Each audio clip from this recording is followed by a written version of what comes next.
Something about Avalon's solo queue rating in Korea, because there's a lot of misinformation out there. People saying he was a D3, a D4, a Diamond 2 top laner in Korea. I did some digging, and at the end of Season 4, he was at 111 LP in Masters. His peak was around 140 LP in Masters. So while it wasn't the top of Challenger, he was a Master level solo queue top laner in Korea. And he is also relatively new to the pro scene, so theoretically he is improving because he works so hard with his brother Helios. Right, we actually saw that yesterday in the video about how those two work together, and that he looks up to Helios a lot, being his older brother and being a veteran for that much longer in the pro scene. And to pick some bans for this game, Cloud9 and Winterfox. Targeted ban for support, the Hecarim as well, and Rek'Sai for Cloud9. So definitely targeted bans there they do not want to see coming out of Winterfox's composition. It's interesting. Rek'Sai Hecarim is exactly what they used yesterday in their defeat. It was really bad at keeping up with the overall lane swap after it ended. They could do pretty much nothing but double jungle, but they decided to ban it nonetheless. Cloud9 continuing to prioritize that Maokai pick. And there's no Zed ban anywhere, so I'm expecting High to play that or Kassadin later on in the draft. Over and over. They have a nice comp. They can dive in with each other already and start fighting with the Maokai first pickup. Kalista could be in the cards for Altec. It would be his second play on that. We haven't seen it since week 3. We'll see if Helios can turn up the heat in the jungle here with his pick of his own. He is definitely been a proponent of how Winterfox gets going in the early game, but yeah, when Helios gets going big, typically Winterfox does well. I do not like the Kalista pick right here this early. There's already a Maokai on the other side, point-and-click CC. Meteos has also found a lot of success on Vi, another point-and-click onto Kalista. I think it's very easy for Cloud9 to lock down Kalista with that early pickup. We'll see, though. Maybe they thought they were almost free and clear with the Veigar being banned out and the Lissandra on that one. Knowing the Maokai could still lock it down. We'll see. Very interesting, as you said. 30 seconds for Cloud9 as they listen to Charlie. Remember, it's on Charlie here for the finalize of the picks. The teams can kind of say what may be around, but he will say you're locking this in. And it is the Zed, it is the Morg. So even if he wants to go hard, he's going to Black Shield have a Black Shield as well. Makes it even easier for somebody to dive in. LemonNation, a history of success on Morgana as a support. Doesn't go with the Braum this time. Can't argue with that pick at least. So Charlie, we'll see how he adapts now to what Winterfox is throwing in there. Paragon, of course, doing the pick and ban for Winterfox. Match of wits. Yeah. Basically the Gnar. Interesting. It's safe, but I feel like Avalon goes with that safety a little too often, and teams now know how to fight around Gnar. A little too easy. The Gnarvin combo will be picked up by Winterfox. We'll see how they utilize that throughout the game. Pobelter on a carry style, or a carry oriented style champion. Yeah, he is Assassinations in. Very good on LeBLanc. If he can start getting ahead of Zed, that's a very skill-intensive matchup. A lot of buttons to be pressed in very quick succession between those two guys. Of course, Winterfox with the legendary Gnarvin combo that has absolutely fallen off in popularity. Like, really, really hard. It's like Pogs. It worked, worked for the first, it was like a 2-week thing, and then no one cared about it anymore. Especially with Black Shield and a lot of mobility for Cloud9. They can hopefully Black Shield the guy who might get trapped in that Gnarvin combo. Ooh. Oh. Alrighty. That's not the first Nidalee. This changes things up a lot in my perception of the match, though. Makes Cloud9 much more split push focused. It also makes Kalista much more threatening, the fact that it's against a Nidalee and not a Vi. I was expecting Corki Vi with those last 2 picks on Cloud9, but Meteos has played some really solid Nidalee games, or Nidalee game, and then it ceased to exist for him. Two Nidalee games, actually. Both victories for Meteos. Not too bad versus Dignitas and Impulse. Week 4 to week 5. So it looks like they'll be rounding out that composition. I'm still kind of 4 games in a row for high on Zed. And teams realized it. I mean, maybe we were just saying it and it wasn't right, but he was the focus of where teams were getting their wins in the early part of the season, this spring split. And now teams are allowing them to have this highest priority pick over and over again for successful wins. It's going to be difficult. It's definitely a test for Pobelter, though, if anybody to challenge that. I mean, it'd be the guy who is Zed, right? A lot of roaming potential in this game as well. Thresh and Jarvan teaming up as a roaming duo, if we do see a lane swap situation, can really focus down one person. It's just a matter of who that person becomes and whether or not it's successful. These teams, 7-4 on Cloud9, 5-6 on Winterfox. So actually not that far apart from each other in the standings. Like if Winterfox wins this, they'd be only one game back of Cloud9. It's not a David and Goliath matchup, so to speak. It's just it is Cloud9 and they have that reputation. Yep, it's going to be a tough match. We've seen Cloud9's mid-game to late game, the ability to take fights and see the fights that they want have been much, much greater than the early part of the split, and are really helping. What we see now is these split push compositions that they're coming out with.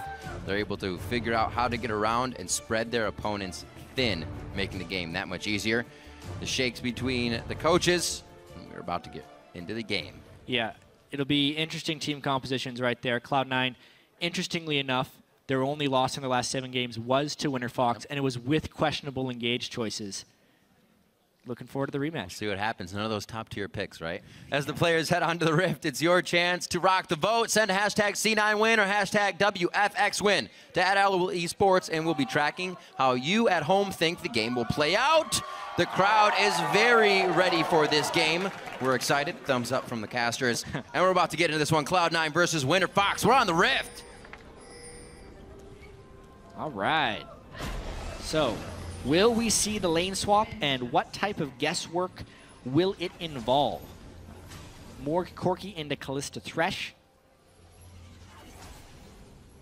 Honestly, that matchup can go either way. It would heavily depend on the bindings and the death sentences. A lot of lanes are decided by supports, unless it's something really obvious like Caitlyn versus Vayne that could be decided by AD carries in 2v2s.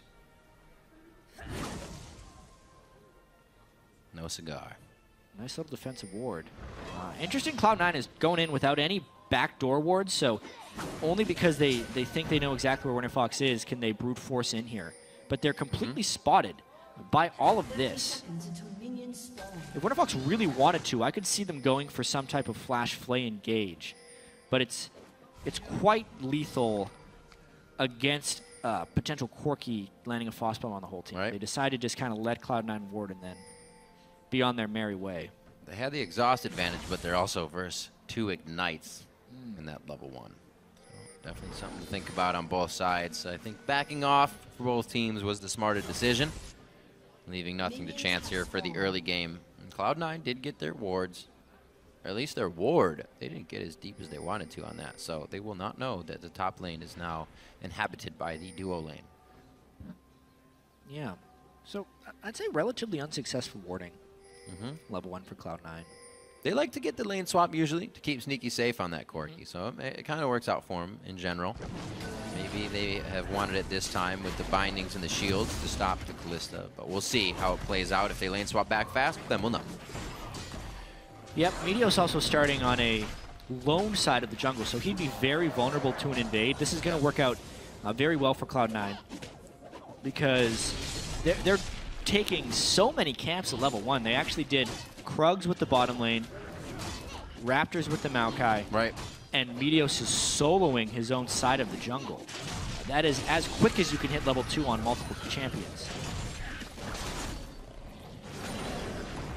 And then now is the invade by Imagine, but it's actually just a mid lane roam. They're going to be hoping to stop High. High not playing aggressive early, though.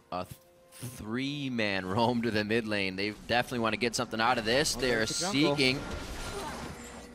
Imagine. He's still level 1, so he only has the flay. That's the flag and drag flash from Helios at level 2 to come in. And they did catch him at the back side of that one. So a pretty greedy level 1 there by Cloud9, having Meteos on the weak side of his jungle where none of his allies could back him up, trying to solo clear a little bit. They end up losing the experience and the gold from the big wolf. Outside of that, though, they still get the efficiency from the Maokai and the Corki Morg lane. I like High's adjustment here to his playstyle, hovering the bottom side of mid as well, with the team just on his backside in the pocket there for safety. They're going to grab Scuttle because they know the entirety of Winterfox right now is hovering the top side of the map. Very nicely done to go back and mirror this. Or not even mirror that, because that blue was Meteos. So they're now going to be grabbing this one. Yeah. Every one of these lane swaps early games play out a little bit differently in the way that this is evolving. I mean, this one is showing Cloud9 trying to cover 3 quadrants of the jungle. You know, they burn 2 flashes, but they can safely invade because they have the Corki down in that bottom lane. Another thing that was unique about this level 1 is down bottom lane, because Sneaky and LemonNation took the Krugs, they couldn't set up the freeze on the minion wave. But that doesn't actually matter because Winterfox isn't stationing anyone down there to get experience from the minion wave. So Sneaky's farming free, and that experience is actually not being collected by anyone, so the freeze is irrelevant. We see that ping in the bottom lane for the ward that Meteos just placed. It doesn't look like they want to enter it too soon. Winterfox uses that advantage to ward on the top side. 3-man crab. Cloud9 uses that advantage to 2-man dragon. I'll take the dragon. I'll take the dragon. In this situation. It's going to take a little bit longer, but yeah. Yeah. Going to be able to stay in party. This is very nice by Cloud9. We saw early dragon yesterday as well. And they're going to make it out nicely. Still losing a bit of their jungle. See if they go ahead to push bottom side. It looks like Meteos and Balls are still just going to hang out and go for Krugs. Same thing for Avalon, Helios, the Wolves. Interesting early game. We'll see who this benefits more. Try to make every game experience a little bit unique. Yeah. Slightly different double jungling strategies. Avalon and Helios becoming closer and closer as brothers, since seemingly every game they're just doing the same job for the first 5 minutes. Just like being home. Doing things as brothers. 3 long swords for high, all stacked up to the right. Yeah, this is strange. I feel like Winterfox is losing this early game pretty harshly. Mainly because they continued to freeze the wave. A lot of times you'd like freezing to force a double jungle strategy, but if anyone's just going to double jungle anyway, why not also get the turret damage? It's what Cloud9 ended up doing. I feel like they called that one, and in a sense it is guesswork. Since they opted not to freeze, Cloud9 would have been in the pickle if Avalon had stayed at the turret and gotten support assistance while a freeze was set up in the top lane by Altec. Lane swapping is all very complex, and this is all guesswork. But because that didn't happen, Cloud9 won this in multiple ways. They get a dragon and a turret, plus pretty similar farm across the board. Is just a huge win by Cloud9. If you look at the results. High was actually down a few CS, but as he approached back to lane, he's perfectly fine. Now, with time to roam around the map, he may have gone a little hard there, but he's 6 to level 3s around him. This is a field day. He's also able to take the shadow back nicely. No. They hardly have any levels from it being such a group effort in the early game from Winterfox. Yeah, I mean, Pobelter's coming in from the backside trying to make something happen. This is level 6, but they're still out-leveled on this one. LemonNation just dodging out of that. Actually, imagine missing the hook, and C9 is going to keep going in. Balls to the teleport. Pobelter has no more distortions. He actually does get one right off a cooldown. Throws the image They are out so low. And they are just being hit left and right as they try to dodge skill shots. Wow. They might lose another turret here. Well, everybody's on the top side of the map. If Cloud9 didn't get more out of this, I'd be surprised. Oh, they are keeping them back from recalling too, and the minion wave is about to arrive. Pobelter is level 6. He should have his ultimate back up for some burst here. Teleport has to come in to save. This is no Gnar, though. It's still going to be another body. That's all they need. Avalon at least to be there. And Cloud9, they just took... We said it was pretty even across the board, but I think that just shifted things a little bit. This is so similar to the weaknesses that Winterfox was showing in the last game against Cloud9. Cloud9 really just doing, while every early game is unique, it's exploiting the same fundamental weakness of Winterfox, and it's their ability to react and adapt in these lane swap situations.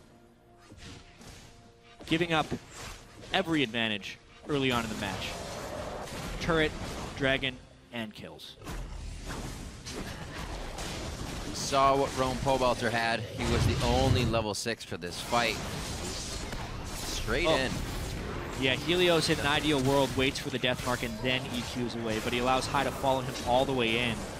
And that just starts the snowball. The bindings trying to line up the spears from Meteos.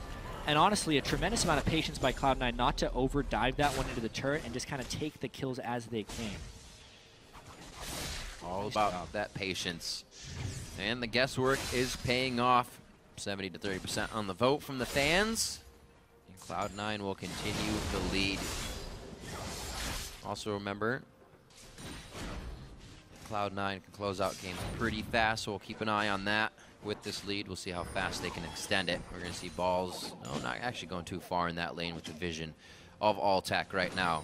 Good wards to be placed up here by Cloud9 would make that a little bit safer, so we'll see them trying to shift what wards they have in their jungle up in just a few minutes, probably after some backs. The Cutlass now to a Seeker's Arm Guard in the mid lane. Pobelter looking to stay safe. He knows it's not going to be an easy game here. He can't just build power right away. And the lane matchup has been a little bit skewed because Hai was able to pick up that kill. Hai beat Pobelter to the first roam, which is generally the mark of a mid laner who has the pressure advantage. Once again, Hai proving that when he is on Zed, he competes. He is a perfect fit for the Cloud9 playstyle and the Cloud9 game when he is on Zed. Remarkable that he keeps getting it. I'm a little sad we actually didn't see him play something else today. It's awesome to see him make plays on Zed, but I want to see Cloud9 tested. I want to see teams try to take advantage of that. Focuses were a bit to the top lane. Obviously, you ban out Balls' Rumble. That's another one you have to get out there. So there are still a few bans that makes it difficult to be able to focus high here for Cloud9. Yeah. Meteos to the top focus, though. And now the skirmishing and split pushing is going to kind of take on another dimension. To speak back to Champion Select, the Kalista pick here by Altec in a team fight can be ruthless. I mean, if imagine with his Thresh shields, a potential exhaust, if Altec can ever make it up to a QSS, has so many ways of peeling back again and again and again. But I don't think Cloud9 is going to let that happen. Zed Nidalee is just map pressure, turret pushing, and skirmishes. And I really feel like that's what Cloud9 is going to try and do until they have an insurmountable lead where any type of teamfight prowess by Altec becomes impossible. As you can see, they just rotate from top lane down to mid lane, trying to keep everyone on Winterfox on their heels. Be nice to have Imagine getting some picks with Altec getting a few of those hooks in, but as they are pretty much avoiding Cloud9 on the map right now. They were in the bottom lane taking that turret, so Cloud9 reacts. They go ahead and gather mid lane to take this. Teleport is about to be up on Balls as he goes ahead and farms out the jungle, looking to complete an item for himself. He will be back in the fray soon. Actually, he may just rotate up for Dragon. Good planning here from Cloud9 to take out mid turret and make their way over.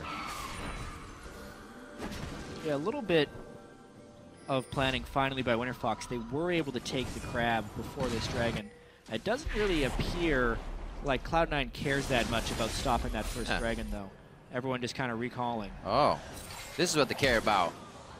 There's the flash on one. That's going to be the Cataclysm. That's a 1v1 Pobelter in the mid lane. Balls will go down here. Hai's going to get a bit of a push. And this could be Winterfox trying to take the Dragon, but Cloud9 might actually take this fight now. Yeah, the fact that Pobelter got solo killed right there by Hai Zed in the mid lane means Hai is going to be on fire this game. There's no shutting him down, it feels like, at this point. Then, because of the solo kill, they have to respect that, and they can't go for Dragon. They burned the Cataclysm as well from Jarvan in order to get that kill onto Balls. Knowing also that he has a teleport on Maokai, it was an untakeable Dragon for Winterfox, and they don't even get an overall advantage because they lose a mid laner while putting down Cloud9's top. See the solo. He landed so much poke on him, and then he still had a lot of cooldown, so he just ults in. At this point, it's a guessing game. Oh, wow. Flash Ignite. Just being able to use the shadows like that, you're always one step ahead of your opponent. You can tell when a Zed is kind of fumbling with his skills. He's just all over the place. But Hai is a very good Zed. It looks so calm, or so clean when they're doing it calmly. 13 minutes in, Meteos just gathering up some jungle. He's not really afraid. The team's been doing well. LemonNation, however, is doing some scary stuff. He's forced a flash on that one, as I say. They're staying relatively safe. Wow. But that was not a smart move by LemonNation, walking in that boldly. No. But he gets away with it. Yep. That's one of those things where if he's going to be things. making a ward play like that, he needs backup of some sort. Backup or not have Black Shield wear off when you're in the danger zone. Like it wore off as soon as he needed it. Unreal that he did there. So Winterfox miss out on what could have gotten them at least a kill over to Altec. They are not going to stop the pressure onto this dragon, though. Warded out, both sweepers just missing the edge of that ward, so they have clean vision on the side of Cloud9. That's not good for them. Nope. That's the teleport ward, too. Oh, no. Man! He is out of there. Helios cannot return to this fight. This could be another 1v1. Too many distortion hits. A few more attacks. That's the ethereal chain coming out, and High takes the ultimate shadow back, and that's going to be Cloud9's dragon after a little bit of a back and forth. Jeez, just really bad luck there by the sweeping from Winterfox, allowing some easy spears from Meteos into that pit. Even if they had been able to sweep it, though, Cloud9 was ready with that collapse to come down. You can really see that mid lane advantage High has snowballing towards the rest of the map. Every time Winterfox looks to make a play, High is coming in from basically behind them because he has so much pressure there in the mid lane. Yeah, his job's almost easier this time. The team's getting all the distraction from Winterfox, and his split push is actually down mid lane all game. He doesn't have to go to the side lanes. It's just a push. He's got the short trip. So 22K to 17.8. Winterfox falling a little bit behind. Avalon's been up in the top lane trying to gather up CS. Still just a bit under balls, which goes to show with all that free time he's had up here. He hasn't been able to do much. Balls as well. We saw him taking camps previously. That was to get his Ninja Tabi so he can be a menace in these fights and make sure if they go long, they're in favor of Cloud9. Definitely full tank because he's behind on Maokai as well. This is another example, though, of kind of why Cloud9 is so okay letting Gnar through. They were almost the pioneers of the devaluation of Gnar and the valuation of Maokai amongst North American teams. Yeah. It's because it's all skirmishes. You need to be able to have your spells up right then and there. And they're just simply not allowing the Rage Bar setup from Avalon. I would be very surprised if we saw a single good Gnar ult from Avalon this game just because of the way Cloud9 has learned to play around it. Yep. Also, you get that black shield on whoever even gets caught by it. Speaking of who could be caught, looking at Sneaky there. Triforce spike finish for him. That was actually quite a bit ago, at least a minute or so. Blade of the Rune King and Brutalizer for High. We see him zeroing out Pobelter all by himself, so that's only going to get easier. Cloud9 continuously pushing forward. Wards next to wards recently placed. They're just getting all the vision that they can. Everybody's participating in that. It's only going to make things easier. Zed starting now the split push in the bottom lane. High breaks away from the team here. We're going to see if he can start to cause a little bit of chaos. Yeah, Cloud9 does have what I like to call a good problem, where after killing the outer 3 turrets, sometimes they have a little bit of a delay before finishing the next 3. This has been pointed out by Cloud9 as one of their weaknesses, that they have to be very careful about where they ward and where they invade here, because sometimes they overreach a little bit in their counter jungling without having either the proper wards or the proper side lane pushing. Right. That's why this time they're taking it somewhat methodically, making sure multiple waves are pushing at the same time to prevent collapses from Winterfox. Well, I thought Cloud9 may go a bit aggressive once they saw the members of Winterfox here in the bottom lane. We saw them do that yesterday. They take action immediately when they know they have a chance to. Right now the team backs off. They're going to play this one safe, knowing that High has vision of Altec. And imagine Cloud9's doing what they do best and just controlling the game without giving anything up. Coming out of the base, they have wards galore on top of potions, so it looks like they're going to try to move everything they have up just a little bit more in increments, keep the game going in their favor. Slow game as well, only 3-1. For as much as Cloud9 does, they also avoid the other team while getting what they want quite a bit. It's true. They've definitely had multiple games this year where it felt like low overall kill scores, but then ended up actually being a really fast win. Against Dignitas, for instance, they had 7 total kills, won that game quickly. Impulse was a little better. They had 14 kills. Yesterday against Coast, it was only 10 kills. And here, it could be another one of those games where they have another low kill score, but a fast victory.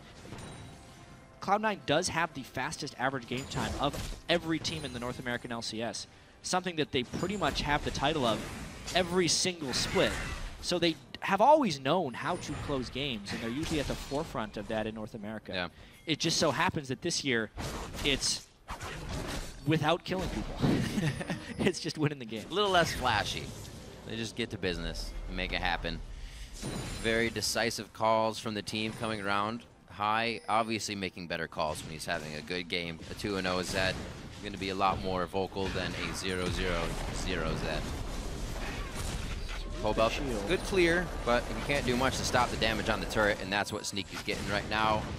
Oh, better watch out. He doesn't get a Fate's Call to the face here. They decide not to do it. And Winterfox saves. Actually, that turret just went down, so they don't get the save it. The whole reason Sneaky exposed himself a little bit there, because he just wanted that last hit. Very close to getting baited.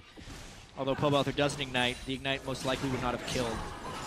Sneaky just getting out with the turret. Man, this is tough. No gold coming in here for Winterfox on the turrets. No real gold out of the lanes. Altec farmed up well, but right now they are waiting to drop this outer line that Cloud9 is nicely rotating to, stopping everything from Winterfox. And High still able to put pressure on the other side of the map. Steps and steps ahead of Winterfox right now, and they're using it accordingly. Imagine an Altec, always the one to come down. Yeah, they're successfully getting farm onto Altec. They know that in the end game team fights, if they can somehow get there with close gold, and they can shrink the game away from a split push skirmish game, Altec has a lot of potential to be very successful. That is the one thing Winterfox has going for them here.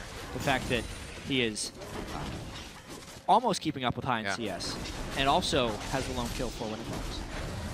We see Altec's build. He knows it's going to be a painful fight, so he goes Bloodthirster. We see a lot of the Kalista's Hurricane. He looks for that attack speed from the Zeal. I don't know if it's going to help him enough. There's a lot of damage to keep coming out of this Cloud9 team. Not many people can protect Altec right now either. It really feels like Meteos has just been farming for a while. 103 CS on that jungle Nidalee, nearly doubling Helios. He's been quietly on a mission. I mean, they've had so much map pressure, and Nidalee clears really fast with the Magus enchantment. He was just kind of farming up for that Rod of Ages, and he's going to be effectively another solo laner. I mean, his gold right now is 7,200, which is the second highest on the team. He is an AP Nidalee in every aspect. He's not a supportive type dude here, and you're seeing the power right now. Yeah, he's 2,000 gold above balls right now. Definitely has some cash money. I don't know if Winterfox wants to actually go back into their own jungle here. They may find a fight they don't want. A ward they also can't clear. If that's the case, then this is not the spot to be. LemonNation gets hooked. Oh dear, they want it even more. Sneaky and Meteos from the outside with all the poke in the world. Almost taken down Imagine. They're going to be able to steal this. Starting to suffocate out Winterfox here. They're looking for a breath. I don't know if this is going to be the one they want. They back off once again and only are able to kind of put down a little bit of vision. Things are looking real tight right now. And Meteos is actually showing something that we so seldom get to see in pro play, but does happen more and more in solo queue, is the ability of a jungler to get carry items by farming. The team has had enough pressure that it has freed up Meteos to farm. Meteos has also been creating pressure. He's just playing amazingly on Nidalee. But with the jungle item, giving you that 30 bonus gold every time you kill a large jungle monster, even if your CS total is lower, your total gold can get really high really fast. If you're running top to bottom in the jungle, killing the crab as well, and then taking some of the opponent's jungler, you can become a monster. And that is what Meteos has become this game. Yeah, and while it was a good early game, it wasn't perfect. Like we said, Balls was a little bit behind, but due to that, he played safe, so Meteos could get this farm on. He could do what he wanted, and he didn't have to repair that lane for him up top. So really great team play all around to make this kind of result that Cloud9 has here. Only 22 minutes in. And if I was Meteos right there, I would have yelled at High. Let the jungler kill the crab. He gets 30 bonus gold for it. I mean, High's already given up his blue buff to the Nidalee, so maybe he wants something in return. Don't be toxic, Jatt. Yeah. Share. The jungle is for the jungler. He gets more gold. If the laner got extra gold for lane minions, I'd almost never tax. Hey, we stopped taking your raptors, all right? Yeah. We leave those up now. Yeah, this is a farming display by Cloud9 right now. Still some damage from Pobelter, but he never has enough for the full kill. Sneaky. Keeping himself on the front line without any lifesteal himself. Definitely has to be careful at how many times he does that. True.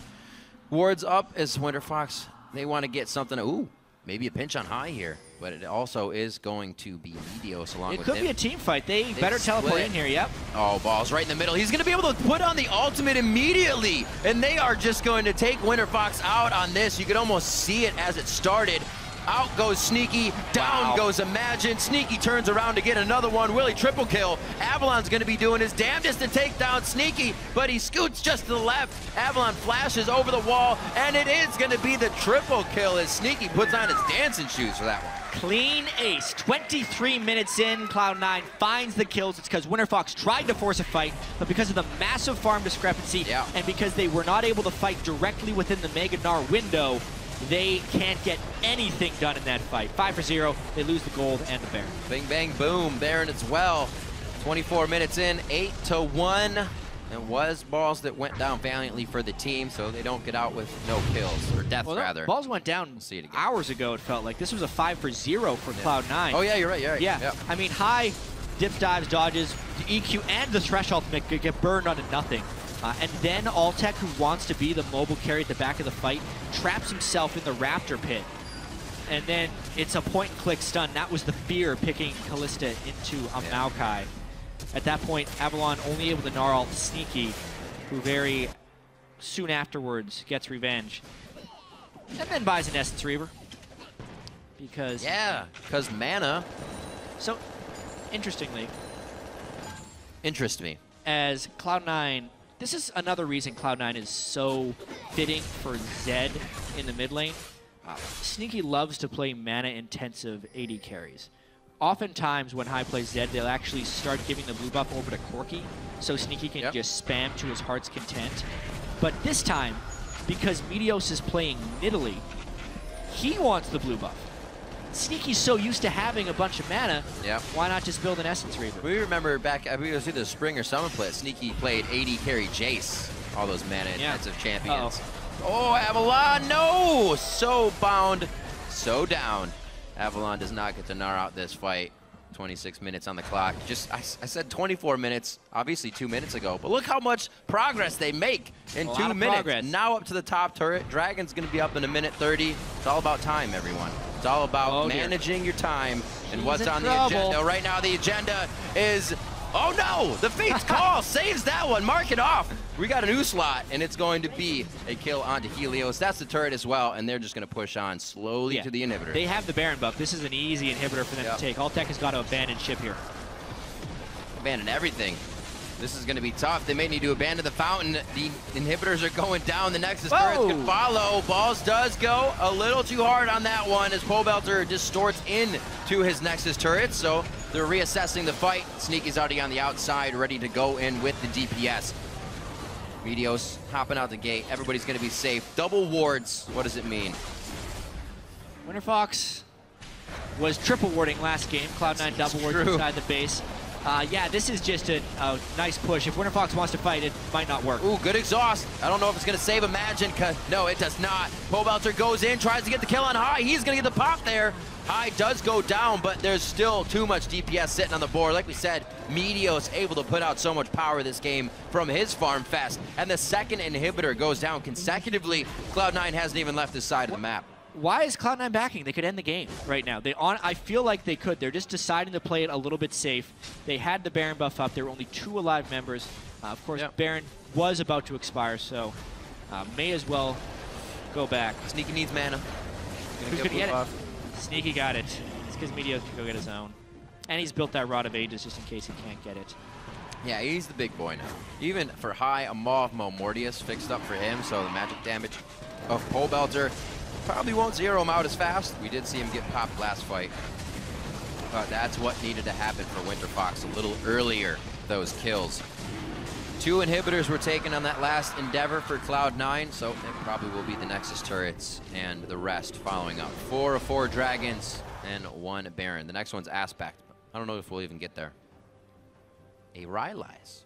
That's annoying. He's tank for Nidalee. That guy's a tank. And the sorcerer is 320 ability power, as well as 2,777 health on Nidalee.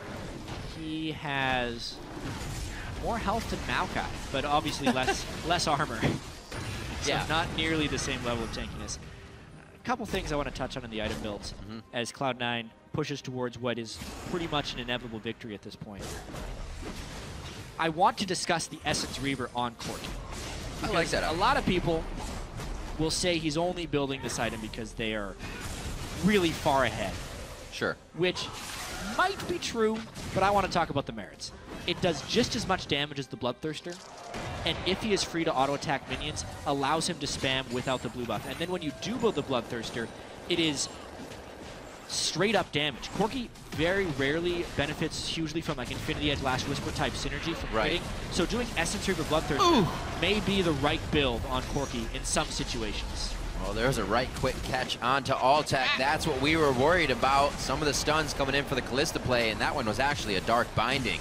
Oh, no. Another one coming in from Lemon. If he had the auto attacks, he would have got it. Goes for the Zhonya's for style points. And Cloud9 go all the way around the horn, but they actually walk past the last inhibitor for the Nexus turrets. Just under 30 minutes on this game. They look to put the final touches on as Sneaky completely tanking out the Nexus turret. Obviously, Cloud9 looks for the kills as they put themselves goal side to the fountain. They're going to take down the Nexus, though. Cloud9 takes down